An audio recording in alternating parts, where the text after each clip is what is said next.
Hello, English Journal readers, and welcome to our September edition of Ask Kimberly. This question, I really like it. Many people show up late for work, and they always have an excuse explaining why it's not their fault. How can our team decrease the number of people arriving late to work? Really? That's your big problem that you're writing to me about? I have to warn you, I am not a big supporter of fixed working hours, especially when it doesn't really matter to the customers or other key stakeholders. Oh sure, if you're working on a surgical team and the surgery starts at a certain time, everyone needs to be there on time. Or if you have a shop or a store that says we open at 9 a.m., your customers will be banging on the door, wondering why the doors are locked at 9:05. But there are plenty of situations where the starting time doesn't really matter. It's not based on any real business need. The only reason there's a fixed start time to the workday is that's how we've always done it. Well, even worse, working hours often have no logical connection to any needs of the customers or the business and makes no sense to the employees. So if you really want to make an improvement, here's how you can increase commitment and accountability and put some sensible solutions in place. Tradition, it's just not a good enough reason to have a fixed starting time. Individual situations vary. Things happen. Unpredictable things, like trains being late, kids getting sick, or having an accident on the highway. Here is my advice, in 2 words: be flexible. If you do want to create more clear working hours, here's a way to do it. People will support what they help create. So if you feel there are business needs for fixed working hours, get your people together and discuss the business needs. Focus on the customers. Focus on other teams that need to talk with you. Focus on the business reasons why there's a certain starting time. Get agreement with your people on the business need, and then together with them, negotiate clear agreements of when people will arrive at work. And oh, by the way, some people on your team might arrive at different times because of time zones and working in global teams. But get firm commitments from people about when they will arrive for work or a window of time within which they'll arrive.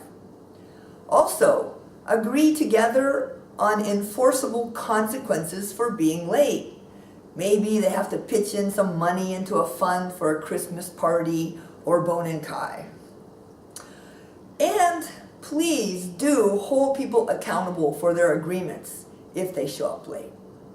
I really like the idea of putting money into a bowl and keeping it for a party or some team building activity. Here's another thing to think about. What about the end of the workday?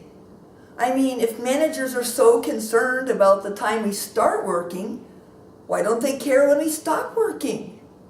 Do you think your manager is going to come in to work when you're there at 8, 9, 10 p.m. at night and tell you, stop working, get out of here, go home? Probably not. Well, if they're not going to ask you to stop working at the end of the day, why would they be so concerned about what time you start working?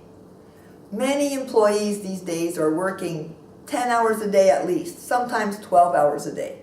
And we all have smartphones, tablets, portable computers, laptops. So we're working around the clock. We're productive before we come to work and after work is over, and on the weekends as well. So people are working plenty of hours. Without any negative impact to the business results, many organizations can afford to be much more flexible on their starting time. Guess what would happen if we were more flexible on starting time? Highways would be less crowded, trains wouldn't be so packed during rush hour, you wouldn't have to wait in line to go into an elevator in the morning or at lunchtime even. You might even start creating something called a results-only work environment, ROWE. This is something which is becoming more popular in the business world. What it means is we focus on the results people produce, not on the hours they spend hunched over their computer. You might spend 12 hours and achieve nothing, or within 2 hours you might be very productive. Results-only work environments only care about the results.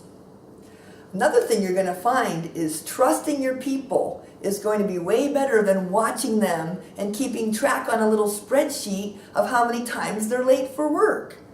When you trust people, they tend to live up to that standard. What you want to do is create a culture of accountability where people feel that they need to make and keep commitments to themselves, to each other, to their teams, not just to their manager, not just because they're afraid of you.